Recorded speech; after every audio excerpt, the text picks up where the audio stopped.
Because in Romans chapter 6, Paul is teaching the early Christian church about God's gift of grace, right? And he explains it is not through your works that you are saved, it is through grace. Now, who is his target audience? He is speaking to Gentiles who have always believed that they were excluded from God's grace, the Jewish people who had always believed that they had to follow the Mosaic law, they had to be circumcised, they had to follow all of these specific laws in order to be saved. We know that God chose the nation of Israel in the Old Testament. He chose a specific set of people because they were the smallest nation, so that his power could be shown through them, so that people would be drawn to him through recognizing that he was the one true God, and through that faith they would be drawn to him. That faith would lead to obedience and being grafted into Israel. Likewise, people were cut off because they were killed by God because they were disobedient and they were not truly his. God said, like, welcome the foreigner. If he is willing to follow my laws and all of this stuff, welcome the follower as one of your own. Because it was never about those people that he chose. Those people he chose was for his purpose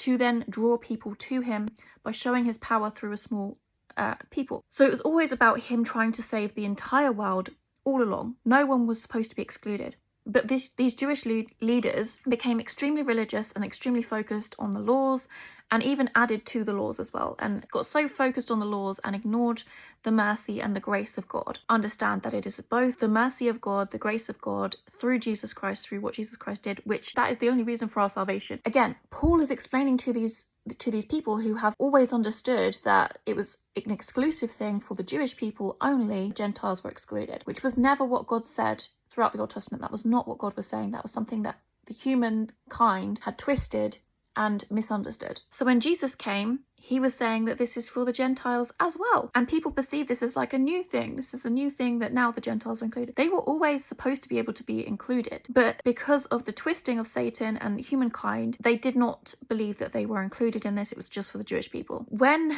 Paul is explaining to these people who have always believed that it was exclusive to a certain set of people, he had to explain to them, no, it is by grace you are saved, by the God's grace, and they needed to come away from this religious mindset of exclusivity and this religious mindset, shift it back to the fact that all the glory goes to God. All the glory goes to God because he is so gracious and merciful and kind and loving and just that he sent his son down to die for us. That's what it's all about. However, we see in James that it is explained that faith is made complete by our works. A true faith would include works. A true faith would follow obedience. A true faith would have the heart of righteousness that seeks God's righteousness, that seeks to be a godly human, that seeks to follow God's commands. We fail, we get back up, we repent. A righteous man falls down 7 times but gets back up.